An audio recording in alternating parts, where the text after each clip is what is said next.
说到少林功夫，你可能会想起《天龙八部》里的扫地僧，一眼就能瞪死人，或者是带着嘲讽的表情想起这样的场景。实际上，在现实世界中，功夫的本质就是2个字：时间。正所谓练武不练功，到老一场空。如果没有经年累月的苦练，所谓的招式就是无源之水、无本之木，成了毫无实战能力的花架子。而1994年制作的纪录片《少林真功夫》为我们真实展现了少林武僧的日常练习，以及一些濒临失传的武术绝技。看完后，我想你对传武的实战能力会有自己的思考和答案。首先，关于少林功夫的历史，我不想摆些苍白的数字出来，大家只要看看毗卢殿内那些陷入地面的圆坑，就能想象到要多少代人的勤学苦练才会留下这些历史的角窝。我要学好少林功夫，首先并不需要什么武功秘籍，而是要苦练站桩、踢桩等基本功。为了保持身体的平衡性，武僧站桩时头上都会顶着一碗水，虽然他们累得是汗如雨下，但仍然不敢动。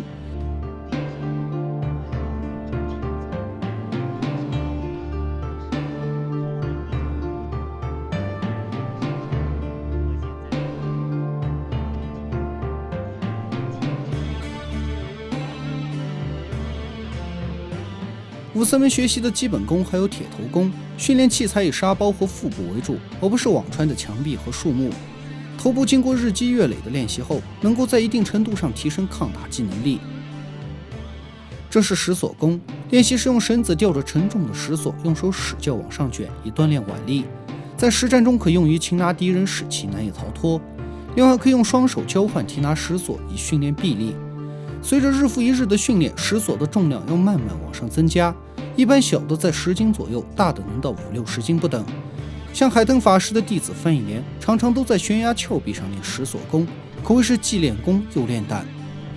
这是少林的点穴功，画面中的武僧被点中胸口的章门穴后，很快便疼倒在地。在许多影视剧中，点穴完全和定身法一样神奇。实际上，真正的点穴功不是让你动弹不得，而是让你疼得不想动、不敢动。当然，还有一些穴位能让人立马晕倒，甚至致死。由于这门功夫比较毒辣，所以自古以来都是绝密，只有极少数人能得到真传。现在武僧释行宇在少林总教头的教导下，正在苦练罗汉倒挂金钟功。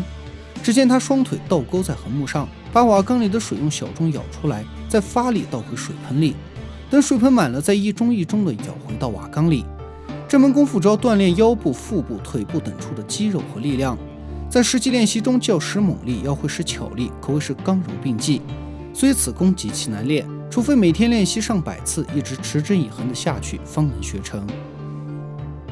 接着让我们看看少林气功，弥勒度俗称铁度功。练习这门功夫的人，腹部只要一股气，就会变得非常坚硬，可以在一定程度上抵御拳脚刀枪的伤害。画面中的武僧直接用腹部倒悬在一根钢叉上，不停地旋转。虽然钢叉头并不锋利，但考虑到人的重量，还有他腹部那个被钢叉顶出的深窝，可见确实是真功夫。比起弥勒度武僧释行学的铁布衫，更是让人瞠目结舌。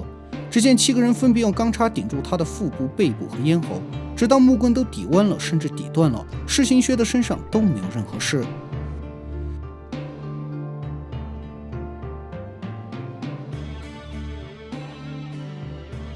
这叫双峰贯耳，可以看到武僧头上的几块板砖瞬间就被拍碎了。此门功夫主要锻炼太阳穴的抗击打能力，因为在实战中这个地方常常是被敌人置于死地的命门。这是铁裆功，属于少林72艺中的绝密神功，练成后可以完全不惧怕对手踢裆，甚至能拉着上百斤的10年往前走。对于这门神奇的功夫，我查阅了一些资料，发现还真有。它的秘诀就是把2颗人宝缩回到小肠里，这样任凭对手对裆部如何踢打，也能安然无恙。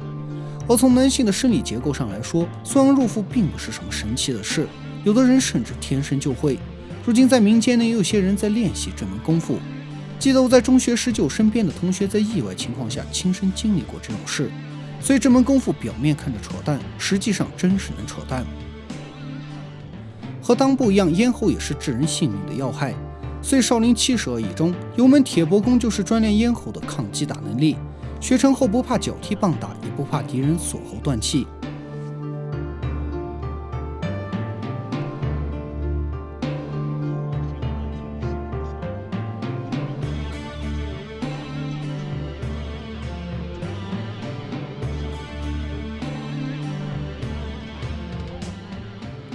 少林有句名言，练武不练功，到老一场空。所以武僧们在生活起居中都尽量做到功不离身，练功成习。像什么大腿当砧板，喉咙着筷子，单指碎瓷碗都是家常便饭。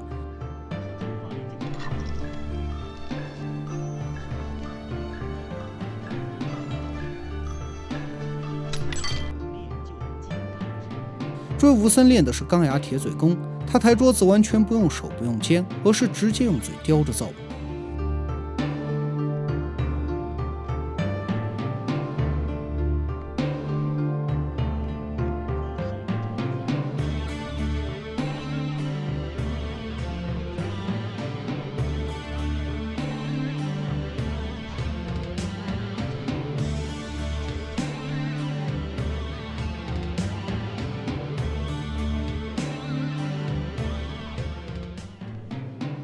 这个是少林寺代代相传的大铁壶，重达230斤。它既是练功器材，也是一个古老的历史文物。镜头中的武僧双手一摆，运出丹田之力，就将这个200多斤的大铁壶拎了起来。更厉害的是，他还能稳稳地提着大铁壶倒出4杯水，这可见他的腕力和臂力有多强大。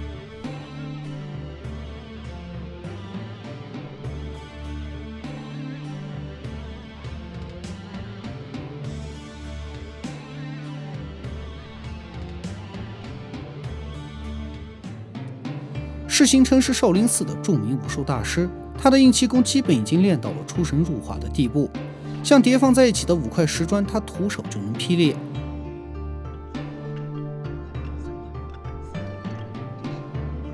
包括他的头顶也是坚硬如铁，1块石砖砸上去，当场就碎成了2截。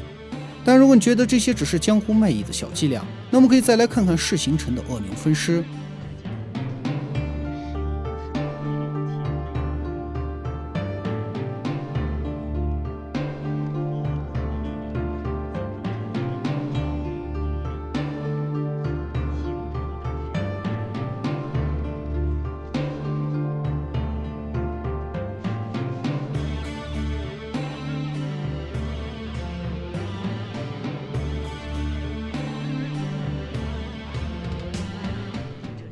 正所谓台上1分钟，台下10年功。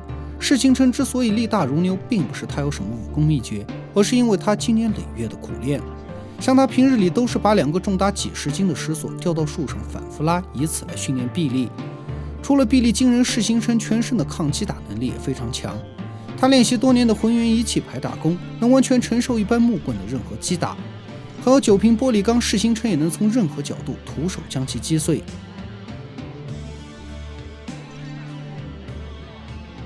他所用的少林金沙掌又叫铁叉手，一般很难练成。正如此功的口诀所说，金沙掌法是硬功，100人难挑1人成。日叉杀斗千万掌，砍切拍砸力碎平。现在海灯法师的高徒范一莲和李新友正在展示梅花桩功。这门功夫主要是练习闪转腾挪，一是行步身法灵活多变，却又稳如泰山。正所谓形如游龙，见首不见尾。据说梅花桩功自清朝乾隆年间就已经失传，后来是少林高僧汝峰上人口授秘传给海灯法师。海灯法师自小父母双亡，一直跟着舅舅在这个小院里刻苦习武。民国35年，他被聘请为少林寺的国术教授，后来几经周折，便常住在少林寺传授僧人武艺。在他所习的武功中，以一指禅最为有名。镜头中的海灯法师虽已年近90，但仍能用1个指头支撑住斜搭在墙上的身体。说实话，这个年龄基本是撒泡尿都要带马达的，要是没有真功夫，根本就不可能立起来。而且他的身体没有丝毫的颤抖和晃动，拍摄时也是一镜到底，没有任何剪辑。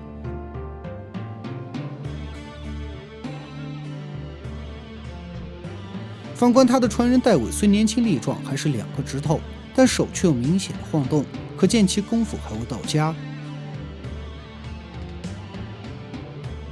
但关于海灯法师的个人事迹和一指禅，目前尚有一些争议和质疑。